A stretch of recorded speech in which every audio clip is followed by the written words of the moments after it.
Sa taong 1979, nakatira ang 15 taon na si Jamie Fields sa Santa Barbara kasama ang kanyang 55 taong nanay na si Dorothea, isang single mom at hiwalay na sa asawa niya.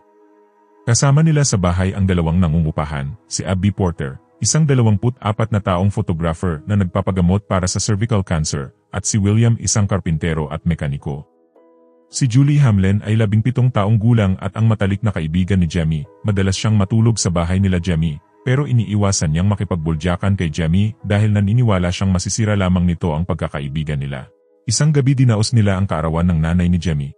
Si Dorothea ay pinanganak noong taong 1924, sa simpleng buhay, walang pera, pagkain, at kahit televisions man lang. Noong 16 na taon siya nagkaroon ng giyera, kaya kinailangan niyang umalis ng paaralan.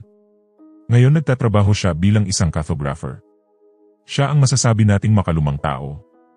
Samantalang si Jamie ay ipinanganak sa moderno ng panahon na may mga computer at mapayapang buhay. Pinagbuntis ni Dorothea si Jamie 40 taon na siya, kaya medyo malayo ang agwat nila. Natapos na ang salo-salo nila at nagsiuwian na ang mga bisita nila. Bago umalis sinabihan ni Jamie si Julie na iwasan niya daw makipagbarkada kay Chris dahil hindi niya daw siya gusto. Tinukso naman siya ng nanay niya at sinabi sa kanya na pag naranasan niya na daw ma-broken-hearted ay makakatulong daw ito sa kanya para matutunan pa ang mundo.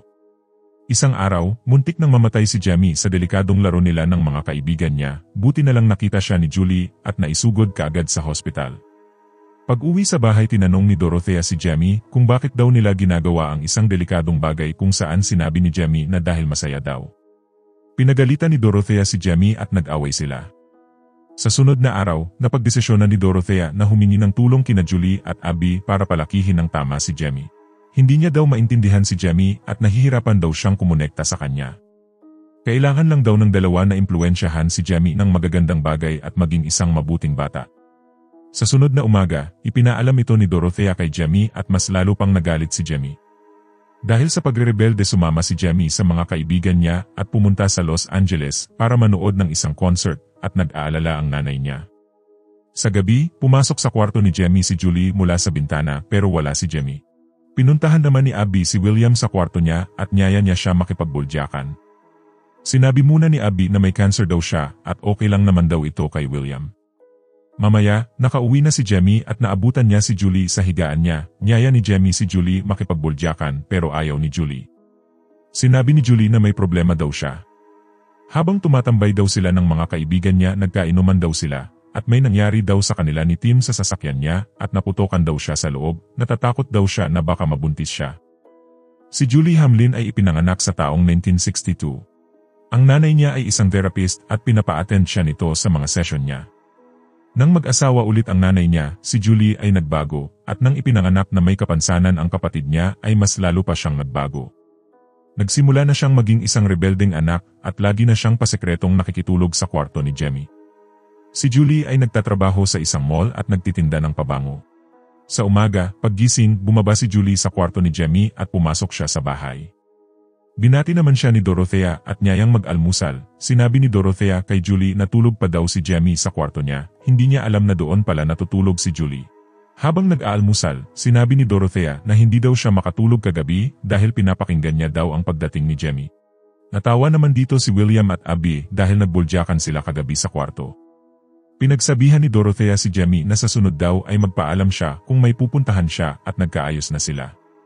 Mamaya, sinamahan ni Jamie si Abby sa hospital para sa check-up niya at nalaman nilang wala na daw siyang cancer, pero hindi na daw siya pwedeng magkaanak pa.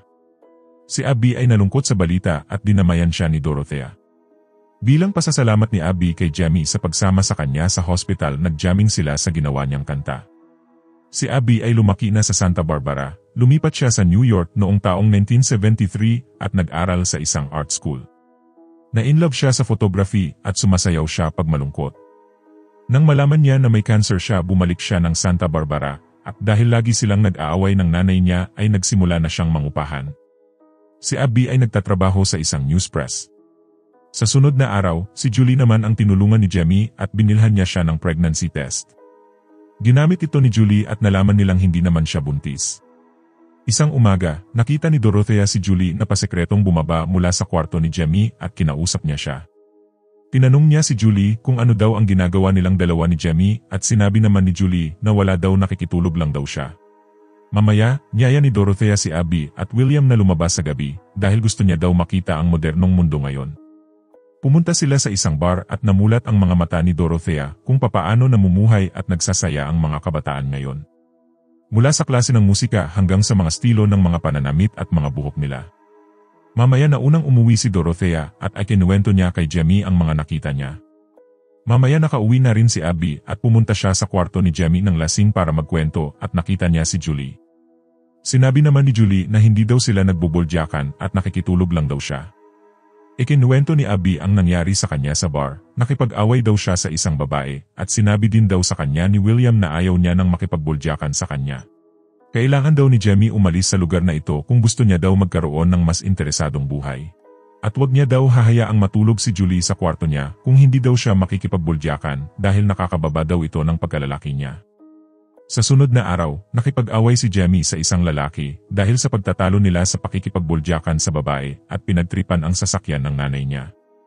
Sa gabi, niyaya ni Jamie si Abby na pumunta ng bar at dahil gusto ni Abby na turuan si Jamie maging isang lalaki, pumayag siya at tinuruan niya si Jamie makipag-usap sa mga babae at nagparty sila. Uminom din si Jamie ng alak at may nakahalikan na babae. Samantala sa bahay, nag-inuman si Dorothea at William. Ang tatay ni William ay nagmamay-ari ng isang repair shop sa Cleveland. Bata pa lang siya ay nag-aayos na siya ng mga makina, sinubukan niyang mag-aral sa college pero hindi niya kinaya. Mamaya, umakyat ang dalawa sa taas at sumayaw sila. Sa sunod na araw, binigyan ni Abby si Jamie ng libro tungkol sa pakikipagtalik at pinagalitan siya ni Dorothea, masyadong bata pa daw si Jamie para sa mga bagay na ito. Isang gabi, nagkaroon sila ng salo-salo kasama ang ibang bisita kung saan sinabihan ni Dorothea si Jamie na gisingin si Abby na natutulog sa lamesa. Sinabi ni Abby na hayaan lang daw siya dahil nireregla siya. Pinagsabihan siya ni Dorothea na hindi niya na daw kailangan sabihin pa ito sa maraming tao. Pero inulit-ulit pa niya ito at ipinabanggit niya din kay Jamie ang salitang regla. Sumakay din si Julie sa kwento at nagkwento din siya ng karanasan niya. Kinuwento niya din na ang unang pakikipagbulyakan niya daw dati ay noong 14 na taon pa lamang siya. Nagyaya lang daw siya nang hindi niya kakilala sa isang party at sa isang sasakyan daw sila naghasik ng lagim. Masakit daw sa umpisa kaya ginamitan daw ng lalaki ng laway niya kung saan kinadiri ito ni Dorothea at ng mga bisita kaya pinatigil na siya at nagsiuwian na sila. Mamaya, pumasok ulit si Julie sa kwarto ni Jamie. Nagalit si Jamie kay Julie dahil sa mga ikinuwento niya kanina sa salo-salo. Akalain daw ng ibang tao na isa siyang pukpok.